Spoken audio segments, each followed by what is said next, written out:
The entire ballroom fell silent as if someone had pressed a mute button on the world. Every perfectly coiffed head turned toward the back of the room where David Chen stood among the catering staff, his gray janitor uniform making him look completely out of place among the sea of designer gowns and expensive tuxedos. A few guests began to snicker. Someone whispered loudly enough for others to hear. Did the help just volunteer? The laughter started small but quickly rippled through the crowd like a wave. Richard's face flushed red with indignation. "This is ridiculous," he scoffed, his voice dripping with disdain. "Charles, surely you're not going to let the cleaning staff make a mockery of your daughter's engagement party." Margaret found herself staring at the quiet man who had somehow found the courage to speak up. She had seen him around the mansion countless times over the past 3 years, but she realized she had never really looked at him. He seemed nervous but determined, his hands clasped tightly in front of him as the entire room focused on him with a mixture of amusement and disgust. Charles Sterling, however, seemed genuinely intrigued. Unlike his guests, he had built his fortune from nothing and appreciated boldness when he saw it. "What's your name, young man?" "David Chen, sir," David replied, his voice steady despite the hundreds of eyes boring into him. "I've been working for your family for 3 years, and you think you can play piano better than my future son-in-law?" Charles asked, raising one eyebrow. The crowd erupted in fresh laughter. A woman in diamonds and pearls whispered loudly to her friend, "This is the most entertainment we've had at a party in years." Richard crossed his arms, his confidence returning as he prepared to watch this janitor embarrass himself. David's palms were sweating, but he thought of Margaret's sad eyes, of all the nights he had heard her crying alone in the music room. He thought of his own mother, who had believed in his musical gift even when they had lost everything else. "I would like to try, sir," David said simply. Charles Sterling studied the young man for a long moment. There was something in David's eyes, a quiet intensity that reminded him of his late wife when she had been passionate about something. "Very well," he announced. "But I warn you, if you waste our time, you'll be looking for new employment tomorrow." The threat hung in the air, but David nodded and began walking toward the piano. The crowd parted before him like he was carrying a contagious disease, their faces showing everything from amusement to outright hostility. He could hear their whispered comments. "What's next? Will the gardener demand a dance with the bride?" This is what happens when you treat the help too well. Margaret watched David approach the piano with growing curiosity. There was something different about the way he carried himself now. His nervousness hadn't disappeared, but it had been joined by something else. A sense of purpose, perhaps, or recognition, like a man coming home after a long journey. When David reached the piano bench, he paused and gently ran his fingers along the polished wood. His touch was reverent, almost tender. Margaret noticed that his hands, though calloused from his work, were long and elegant, the hands of an artist, not just a laborer. "Before I begin," David said, turning to face Margaret directly for the first time, "I need you to know that this is for your mother. I never had the honor of meeting her, but every time I clean the music room, I can feel her presence around this piano. She must have been extraordinary." Margaret's breath caught in her throat. No one had spoken about her mother with such genuine reverence in years. Most people only mentioned her as a footnote in the Sterling family history. David sat down at the bench and adjusted it carefully. The room had fallen completely silent again, but this time the silence felt different, expectant rather than mocking. Even the servers had stopped moving to watch. He placed his hands on the keys and closed his eyes for a moment, as if he was listening to something only he could hear. When he opened them again, something had changed in his entire demeanor. The nervous janitor had disappeared, replaced by someone who belonged at this instrument. David began to play, and immediately, the atmosphere in the room shifted. The piece he chose was Chopin's Nocturne in E-flat major, but he didn't play it the way Richard had played his piece. Technically correct, but emotionally vacant. David played as if the music was pouring directly from his soul through his fingertips. The melody floated through the ballroom like a gentle breeze, soft and haunting. David's hands moved with a grace that seemed impossible for someone who spent his days pushing mop buckets and carrying trash bags. Each note was perfectly placed, but more than that, each note meant something. Margaret felt her chest tighten as the beautiful melody washed over her. This wasn't just music, it was storytelling. She could hear longing in the gentle passages, hope in the rising crescendos, and a deep, aching sadness in the minor key phrases that reminded her powerfully of her mother's playing. The guests had stopped laughing. One by one, their smug expressions faded as they realized they were witnessing something extraordinary. This wasn't some party trick or amateur fumbling through a simple song. This was artistry of the highest level. Richard's confident smirk vanished entirely. His own playing, which had seemed impressive moments ago, now felt shallow and hollow in comparison. How was this possible? How could a janitor play like this? But David was just getting started. As he settled into the piece, his playing became more confident, more expressive. His body swayed slightly with the music, completely absorbed in the performance. Years of suppressed passion and love for music poured out of him, and everyone in the room could feel it. Margaret found herself stepping closer to the piano, drawn by the incredible sound. She had heard this piece countless times. Her mother had played it often, but she had never heard it played like this. David wasn't just playing the notes. He was breathing life into them, making the piano sing with an almost human voice. Tears began to form in Margaret's eyes as memories of her mother flooded back. She remembered sitting beside her on this very bench, her small hands trying to follow her mother's graceful movements. She remembered the way her mother's face would light up when she played, how music had been her language of love and comfort. In David's playing, Margaret could feel her mother's presence in the room again, as if the beautiful music had called her spirit back for just a few precious minutes. The janitor, who had been invisible to her for 3 years, was giving her the most precious gift imaginable, a connection to the mother she missed so desperately. As the piece continued, not a single person in the room moved. They were all transfixed by the incredible performance unfolding before them. Even the most cynical, wealthy guests found themselves moved by the raw emotion and stunning skill they were witnessing. Margaret Sterling stood in the center of her father's grand ballroom, her emerald dress catching the light from the crystal chandeliers above. The room buzzed with excitement as hundreds of guests mingled, their expensive jewelry glinting and their laughter echoing off the marble walls. Tonight was her engagement party to Richard Blackwood, heir to one of the largest banking fortunes in the country. Everything had been arranged perfectly, just as her father demanded. "Ladies and gentlemen," her father's voice boomed through the microphone, instantly quieting the crowd. Charles Sterling commanded attention wherever he went. His steel-gray hair was perfectly styled, and his custom-made suit probably cost more than most people earned in a year. "Tonight we celebrate not just my daughter's engagement, but the joining of 2 great families." Margaret forced a smile as Richard appeared beside her, taking her hand. He was handsome enough, she supposed, with his blonde hair and blue eyes that reminded everyone of a movie star. But when he looked at her, she saw only dollar signs. Their marriage was a business deal wrapped in white silk and promises. However, her father continued with a mischievous grin, "Before we make this official, I have a little challenge." He gestured toward the corner where a magnificent black grand piano sat gleaming. "You see that piano? It belonged to my dear wife, Margaret's mother. She was a brilliant pianist before she passed away 10 years ago." The crowd murmured with interest. Margaret's heart clenched at the mention of her mother. She remembered sitting beside her on that very piano bench, learning to play simple melodies while her mother's graceful fingers danced across the keys. "Here's my proposition," Charles announced, his eyes twinkling with amusement. "Any man who can play that piano beautifully enough to move my daughter to tears can marry her instead. What do you say, Margaret? Shall we give these gentlemen a chance?" The ballroom erupted in nervous laughter. Margaret's cheeks burned with embarrassment. This was just like her father, turning everything into a spectacle. Richard squeezed her hand tighter, his confident smile never wavering. "Oh, come now, Charles," Richard called out, his voice carrying across the room. "You know I've been taking piano lessons since I was 5. This should be easy enough."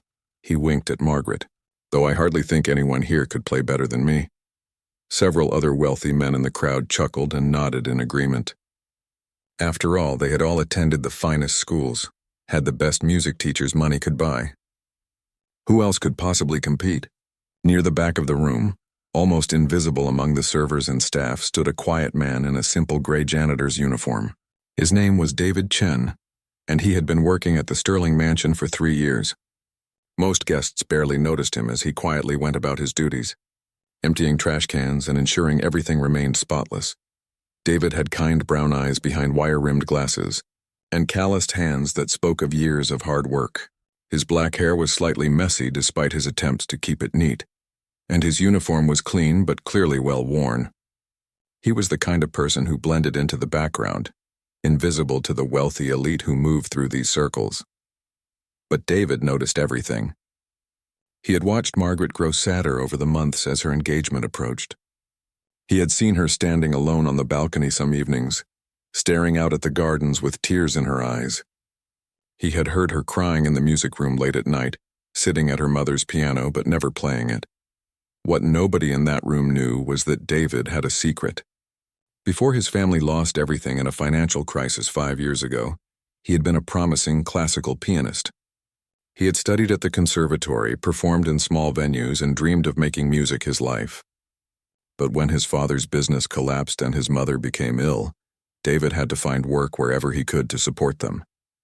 Now he spent his days cleaning the homes of people who had everything he had once lost. He hadn't touched a piano in years, but sometimes, late at night when the Sterling family was asleep, he would slip into the music room and just sit at the beautiful instrument, remembering what it felt like to create something beautiful. "Well then," Charles Sterling announced, clapping his hands together, "let the competition begin. Richard, as my future son-in-law, you may go first." Richard strode confidently to the piano, cracking his knuckles dramatically. The crowd gathered around, champagne glasses in hand, ready to be entertained. Margaret followed reluctantly, her heart heavy with resignation. Richard began playing a complicated piece by Chopin, his fingers moving quickly across the keys. It was technically proficient, showing off his years of expensive lessons. He played with precision and confidence, occasionally glancing up to smile at the impressed guests. But Margaret felt nothing. The music was cold, mechanical, like listening to a computer perform. There was no soul in it, no emotion. It reminded her of Richard himself, polished on the surface but empty underneath. When Richard finished, the crowd applauded enthusiastically. He stood and took a bow, clearly pleased with himself. "Well, my dear," he said to Margaret, "I don't think anyone can top that." A few other men tried their hand at the piano. A real estate mogul played a simple jazz number. A tech entrepreneur attempted a classical piece but stumbled through several wrong notes. Each performance was met with polite applause, but none came close to moving Margaret the way her father had challenged. "Is that everyone?" Charles asked, looking around the room. Surely someone else would like to try. The crowd began to murmur that the challenge was over, that Richard had clearly won. Margaret felt her heart sinking as she realized her fate was sealed. She would marry Richard, live in his cold mansion, and spend the rest of her life pretending to be happy. But from the back of the room, a quiet voice spoke up. "Excuse me, sir. May I try?" As David's fingers continued to dance across the keys, the Chopin nocturne reached its most emotionally charged passage. His playing had transformed the grand ballroom into something sacred, a concert hall where every heart was touched by the beauty flowing from the piano. The melody soared and dipped like a bird in flight, carrying with it all the love and loss that David had kept hidden for so many years.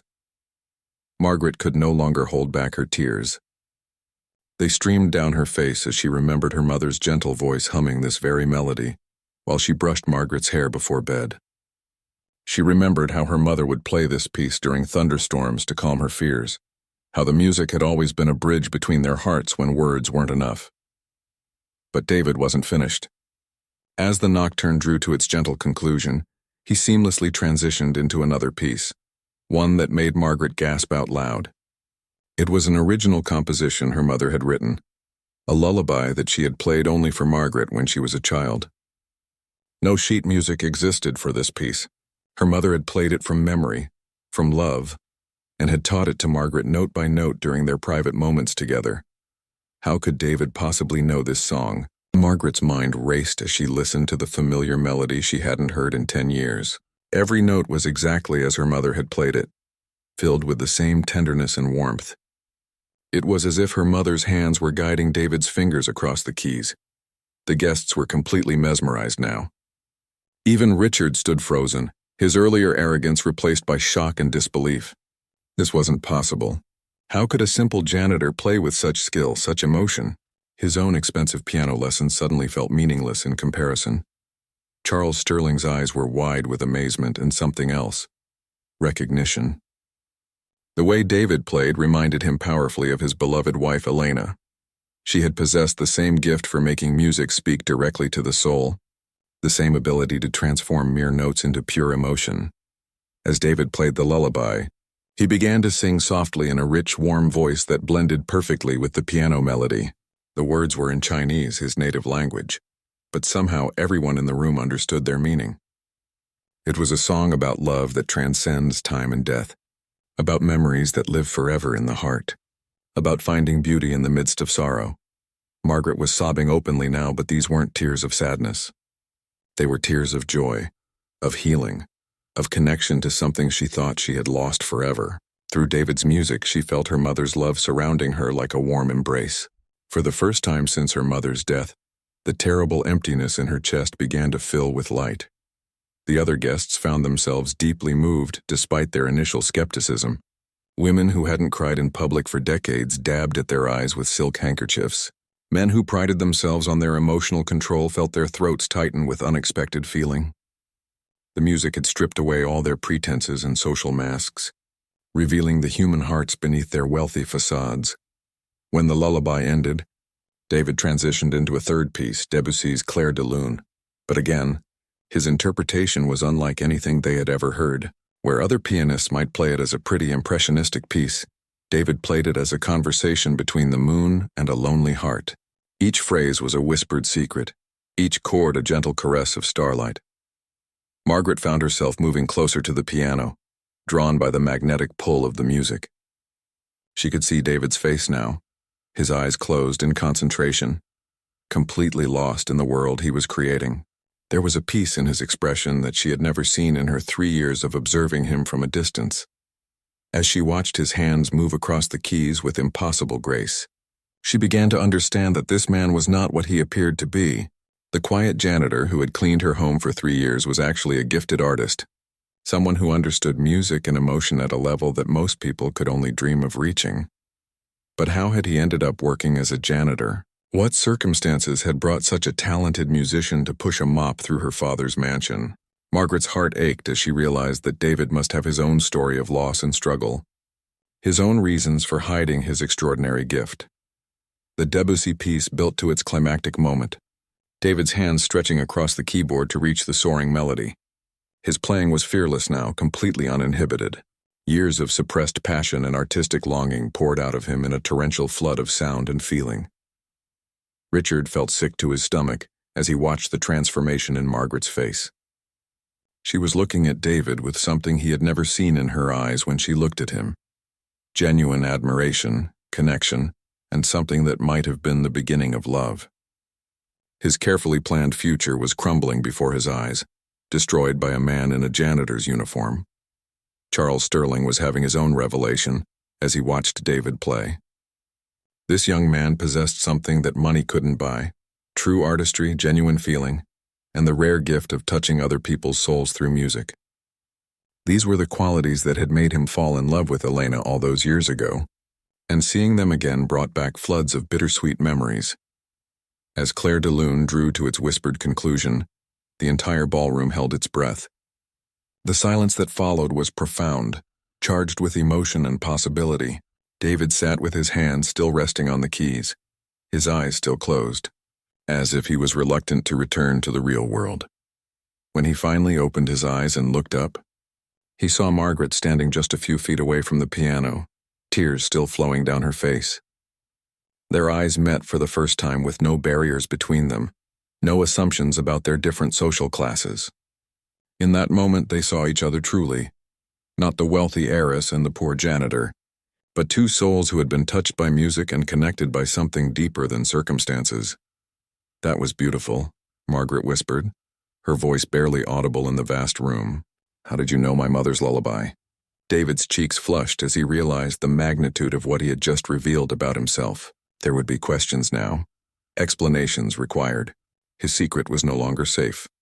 Before he could answer, Charles Sterling began to applaud. The sound echoed through the ballroom like thunder, and slowly, one by one, the other guests joined in.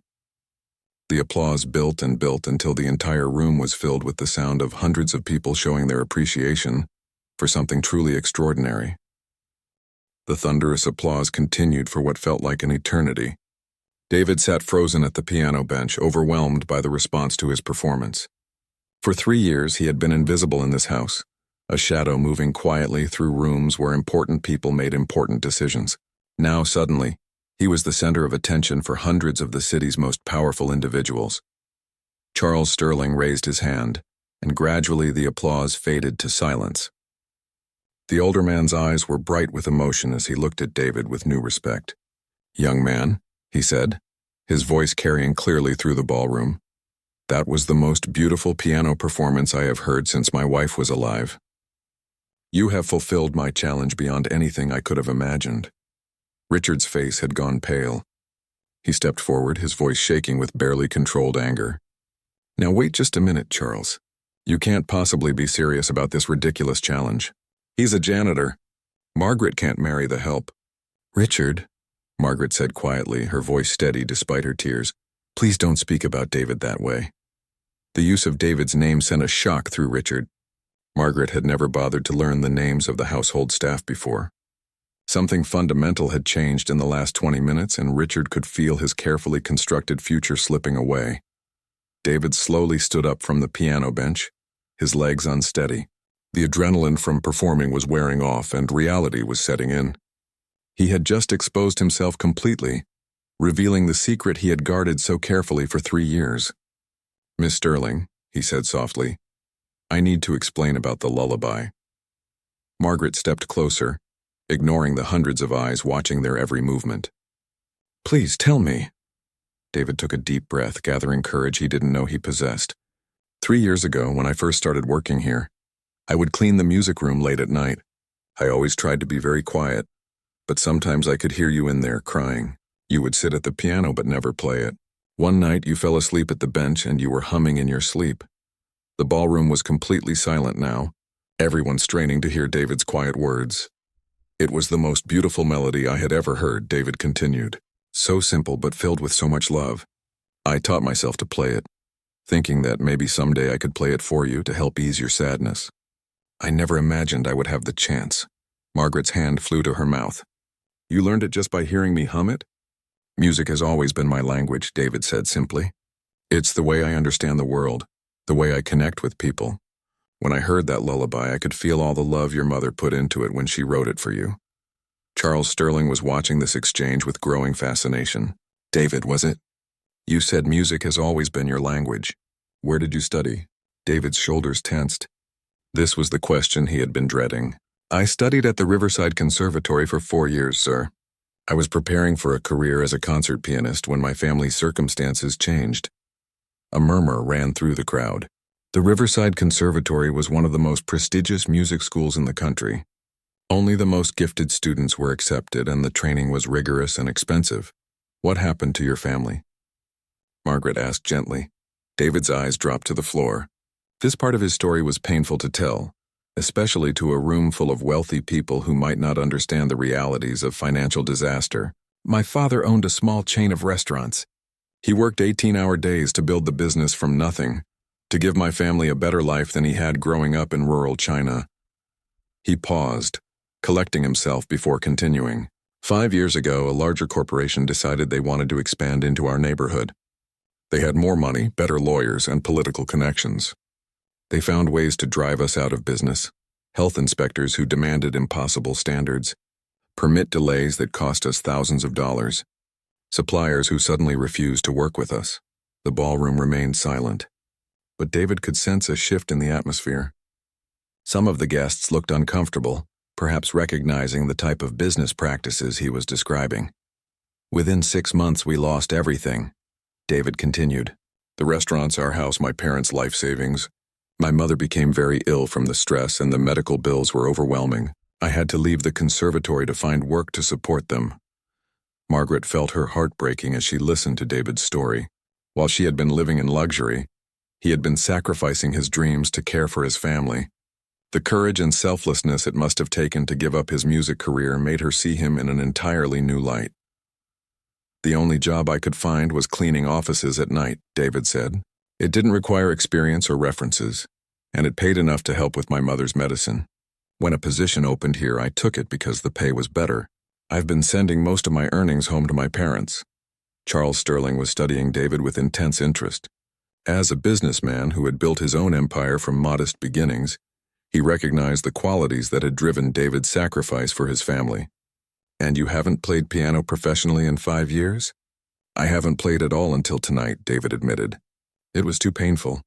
Every time I sat at a piano, I remembered everything I had lost, everything I could never have back. Music reminded me of dreams that were no longer possible.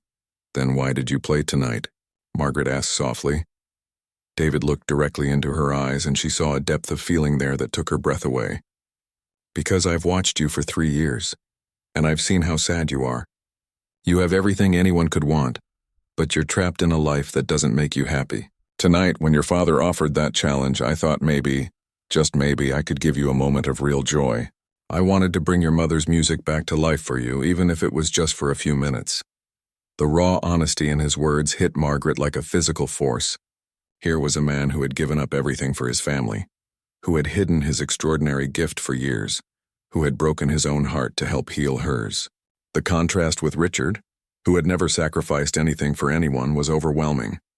Richard realized he was losing control of the situation.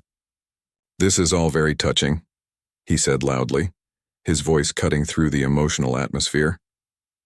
"But let's not forget what's really important here. David, you seem like a decent fellow, but you're completely unsuitable for Margaret.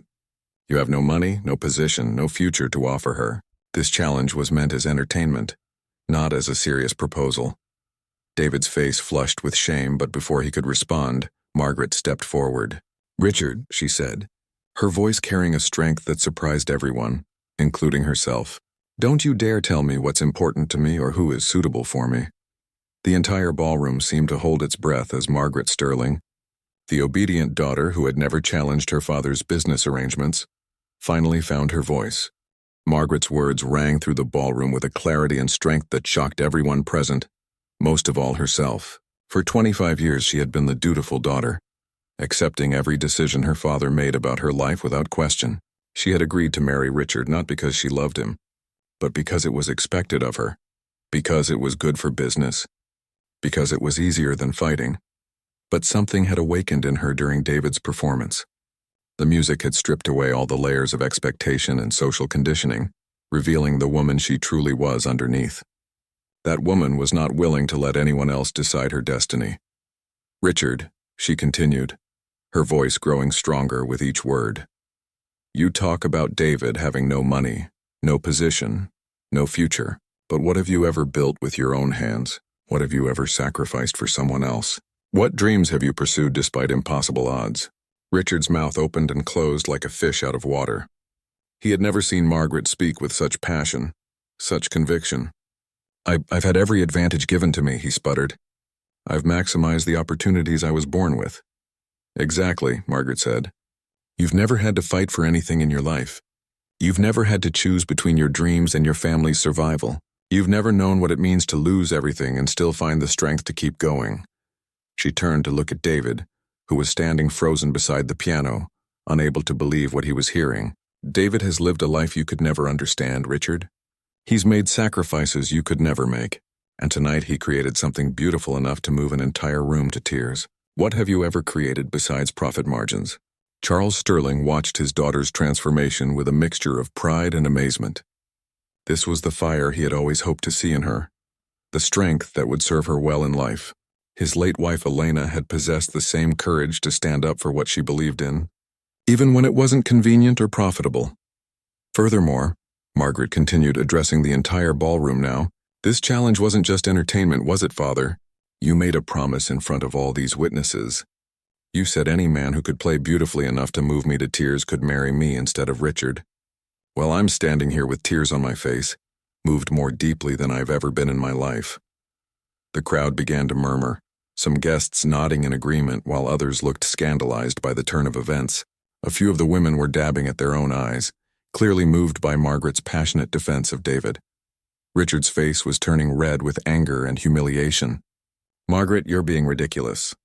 You can't possibly be considering marrying a janitor based on one piano performance. Think about your reputation, your social standing, your future children's inheritance. My reputation? Margaret laughed, and there was something wild and free in the sound. Richard, I've spent my entire life worried about my reputation, doing what was expected, being the perfect daughter and the perfect fiancée. And you know what? I've been miserable every single day. She walked closer to David, who was looking at her with wonder and disbelief. David, in 20 minutes, you've shown me more beauty, more genuine feeling, more real connection than I've experienced in 25 years of living in this gilded cage. David's voice was barely a whisper. Miss Sterling, I never meant to cause you any trouble. I just wanted to honor your mother's memory and maybe bring you a moment of peace. You've given me so much more than that. Margaret said softly. You've shown me what it means to follow your heart, even when it's difficult. You've shown me what real love looks like, the love you have for music, for your family, for creating something beautiful in a broken world. Charles Sterling had been quiet during this exchange, but now he stepped forward. Margaret, he said carefully, are you absolutely certain about what you're saying? Marriage isn't just about feelings. It's about building a life together, facing practical challenges, supporting each other through difficult times. Margaret looked at her father with new respect. He wasn't dismissing her feelings or ordering her to honor her engagement to Richard. He was treating her like an adult capable of making her own decisions. But he wanted to make sure she understood the full weight of those decisions. Father, she said, you and Mother built a beautiful marriage despite coming from very different backgrounds. She was a pianist from a middle-class family, and you were an ambitious businessman with big dreams. People probably said you were unsuitable for each other too. Charles smiled at the memory of his beloved Elena. Your mother did teach me that the most important things in life can't be bought or sold. Love, artistry, the ability to touch another person's soul. These are the real treasures. He turned to David, who was still struggling to process the incredible turn his life had taken in the space of an hour. David, my daughter seems to have made her choice, but I need to know something about you. Are you prepared to leave behind your work here and pursue music professionally again? Margaret deserves a husband who is following his passion, not someone who has given up on his dreams. David's eyes widened. The idea of returning to music professionally seemed impossible after so many years away. Sir, I don't know if I'm good enough anymore. It's been 5 years since I performed. The music world has probably moved on without me. David, Margaret said, stepping closer to him, did you hear how you played tonight? Did you feel the way you moved everyone in this room? That kind of talent doesn't just disappear. An elderly woman near the front of the crowd suddenly spoke up. Young man, I'm Victoria Hartwell, director of the Metropolitan Symphony Orchestra. What I heard tonight was extraordinary. If you're truly interested in returning to professional music, I would very much like to discuss opportunities with you. A murmur of excitement ran through the crowd. Victoria Hartwell was legendary in musical circles, known for discovering and nurturing the careers of world-class musicians. David's legs nearly gave out beneath him. The Metropolitan Symphony Orchestra was one of the most prestigious musical institutions in the world. Musicians spent decades trying to earn an audition with them. Moreover, Victoria continued, if Miss Sterling is serious about her feelings for you, I should mention that we're always looking for talented musicians to perform in our educational outreach programs. The salary is quite respectable, and it would allow you to continue supporting your family while building your career. Margaret's heart soared as she realized that this wasn't just a romantic fairy tale. There were actual practical solutions available that would allow David to reclaim his music career while still being the responsible son he had always been. David, she said, taking his hand for the first time, what do you say? Are you willing to take a chance on music again? Are you willing to take a chance on us? David stared down at Margaret's hand holding his, unable to believe that this moment was real. Her skin was soft and warm, her touch gentle but certain. 3 years of maintaining careful distance between them, of pretending he didn't notice her sadness, of hiding his own feelings deep in his heart, and now she was offering him everything he had never dared to dream of. Margaret, he said softly, using her first name for the first time, I need you to understand what you're asking. If we do this, if we choose each other, it won't be easy. I don't have money or social connections. I can't give you the life of luxury you're used to. There will be people who look down on you for marrying beneath your station. Margaret's grip on his hand tightened. David, I've had money and luxury my entire life, and they've never made me happy. But in the past 20 minutes listening to you play, seeing your courage and standing up to pursue something you believe in, I've felt more alive than I have in years. She turned to address the ballroom, her voice carrying clearly to every corner. I know this seems sudden to all of you. I know it looks impulsive and romantic and possibly foolish, but I've learned something tonight about the difference between existing and truly living. Richard, who had been growing increasingly agitated during this exchange, finally exploded. This is insane, he shouted, his composure completely shattered. Margaret, you can't throw away our engagement, our family's business partnership, our entire future together because of some piano music. You're being emotional and irrational. Our future? Margaret turned to face Richard with fire in her eyes. Richard, we don't have a future. We have a business arrangement that our fathers negotiated like a corporate merger. You've never once asked me what I want, what makes me happy, what I dream about. You don't even know my mother wrote music, do you? Richard's silence was answer enough. In 2 years of engagement, he had never bothered to learn about the most important influence in Margaret's life. David learned more about my heart in 3 years of quietly observing than you have in 2 years of being my fiancé. Margaret continued. That tells me everything I need to know about what kind of marriage we would have had. Charles Sterling had been watching this drama unfold with the sharp eye of a businessman who understood human nature. He could see that Margaret had finally found her backbone, that she was making a choice based on genuine feeling rather than obligation. He could also see that Richard's true character was being revealed under pressure, selfish, entitled, and more concerned with his own convenience than with Margaret's happiness. Richard, Charles said firmly, I think it's time for you to leave. Margaret has made her decision, and as her father, I support her right to choose her own husband. Richard's face went white with shock. Charles, you can't be serious. Think about the business implications. Our families have been planning this merger for months. The contracts, the investments, the mutual partnerships we've discussed. The business will survive, Charles replied coolly. In fact, it will probably be stronger without a partnership, built on a foundation as shaky as your character has proven to be tonight. The crowd watched in fascination as Richard realized he had lost everything. His fiancée, his business alliance, and his reputation in front of the city's elite. He looked around the room desperately seeking support, but found only curious stares and a few knowing smiles from people who had never liked him much anyway. This isn't over, Richard said, his voice shaking with rage and humiliation. Margaret, you'll regret this. You'll realize what you've given up, and when you do, don't expect me to take you back. I won't, Margaret said simply. Goodbye, Richard. Richard stormed out of the ballroom, his footsteps echoing angrily on the marble floor. Several guests watched him leave with relief, whispering that they had always found him arrogant and unpleasant. With Richard gone, the atmosphere in the room lightened considerably.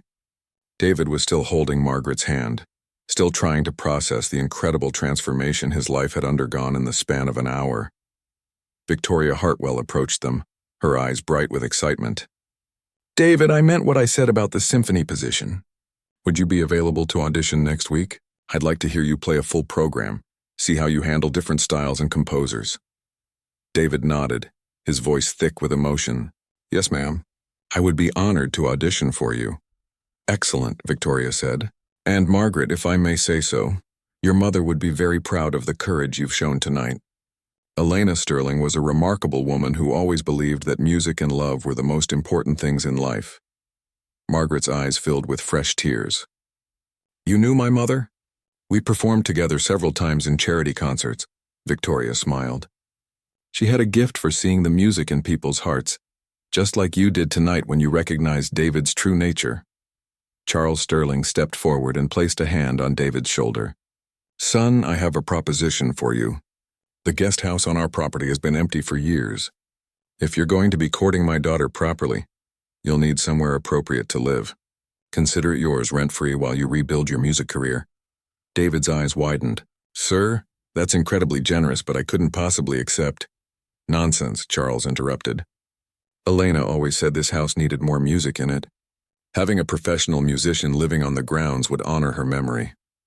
Besides, I suspect Margaret will want to spend considerable time practicing piano again, and she'll need a teacher.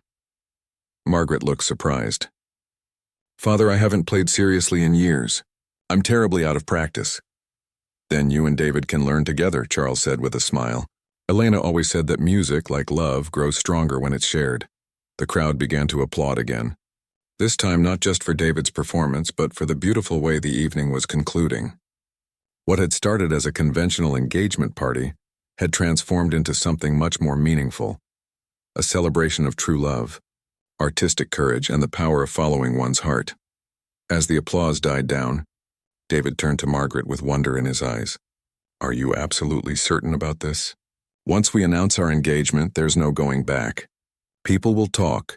They'll judge us. They'll say you married beneath your station. Margaret smiled, and David realized it was the first time he had ever seen her look truly happy. David let them talk. I'd rather spend my life with someone who understands my heart than someone who only cares about my bank account. Besides, she added with a mischievous twinkle in her eyes, if anyone criticizes my choice in husband, I'll just ask them to sit down and listen to you play. That should settle any arguments about your worth. David laughed, the sound rich and warm and completely free of the sadness that had shadowed him for so many years. In that case, Miss Sterling, would you do me the honor of becoming my wife? David stared down at Margaret's hand holding his, unable to believe that this moment was real. Her skin was soft and warm, her touch gentle but certain. 3 years of maintaining careful distance between them, of pretending he didn't notice her sadness, of hiding his own feelings deep in his heart, and now she was offering him everything he had never dared to dream of. Margaret, he said softly, using her first name for the first time, I need you to understand what you're asking. If we do this, if we choose each other, it won't be easy. I don't have money or social connections. I can't give you the life of luxury you're used to. There will be people who look down on you for marrying beneath your station. Margaret's grip on his hand tightened. David, I've had money and luxury my entire life, and they've never made me happy. But in the past 20 minutes listening to you play, seeing your courage and standing up to pursue something you believe in, I've felt more alive than I have in years. She turned to address the ballroom, her voice carrying clearly to every corner. I know this seems sudden to all of you. I know it looks impulsive and romantic and possibly foolish, but I've learned something tonight about the difference between existing and truly living.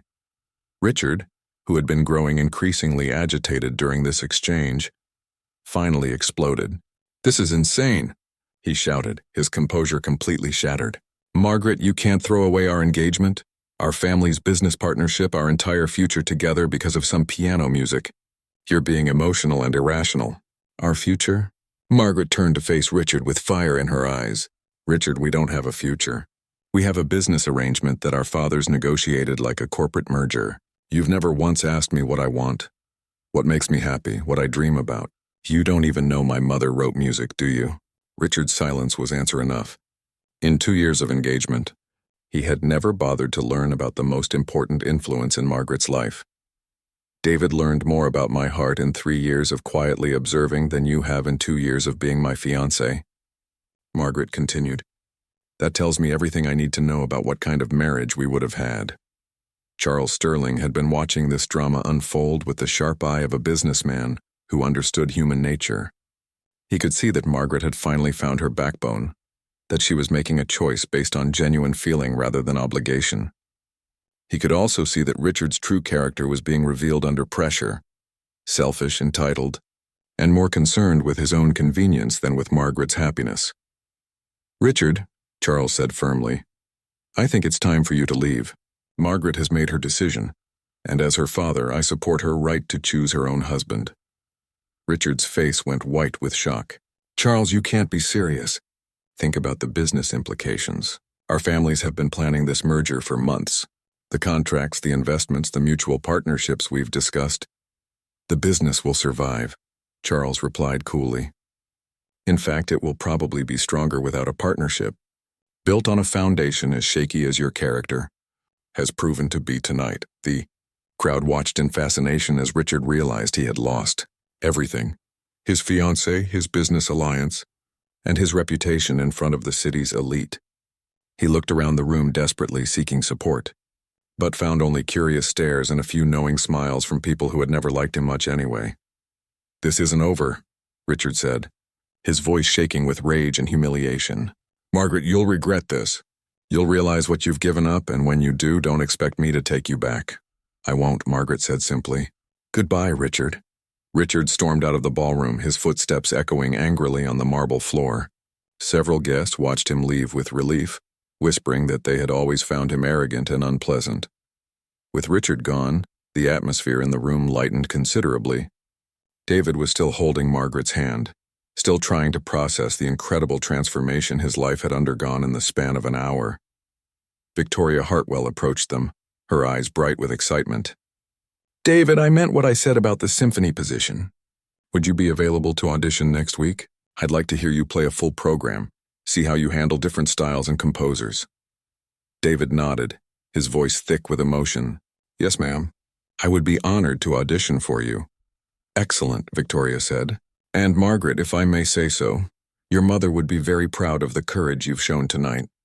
Elena Sterling was a remarkable woman who always believed that music and love were the most important things in life. Margaret's eyes filled with fresh tears. You knew my mother? We performed together several times in charity concerts, Victoria smiled. She had a gift for seeing the music in people's hearts, just like you did tonight when you recognized David's true nature. Charles Sterling stepped forward and placed a hand on David's shoulder. Son, I have a proposition for you. The guest house on our property has been empty for years. If you're going to be courting my daughter properly, you'll need somewhere appropriate to live. Consider it yours rent-free while you rebuild your music career. David's eyes widened. Sir, that's incredibly generous, but I couldn't possibly accept. Nonsense, Charles interrupted. Elena always said this house needed more music in it. Having a professional musician living on the grounds would honor her memory. Besides, I suspect Margaret will want to spend considerable time practicing piano again, and she'll need a teacher. Margaret looked surprised.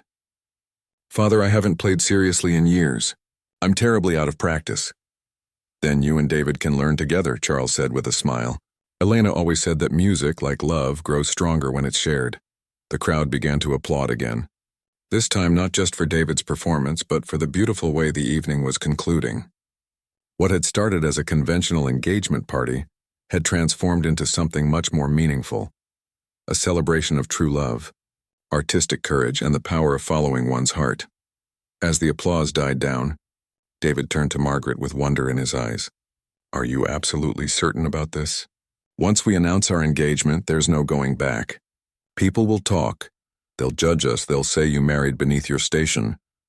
Margaret smiled, and David realized it was the first time he had ever seen her look truly happy. David, let them talk. I'd rather spend my life with someone who understands my heart than someone who only cares about my bank account. Besides, she added with a mischievous twinkle in her eyes, if anyone criticizes my choice in husband, I'll just ask them to sit down and listen to you play. That should settle any arguments about your worth. David laughed, the sound rich and warm and completely free of the sadness that had shadowed him for so many years. In that case, Miss Sterling, would you do me the honor of becoming my wife?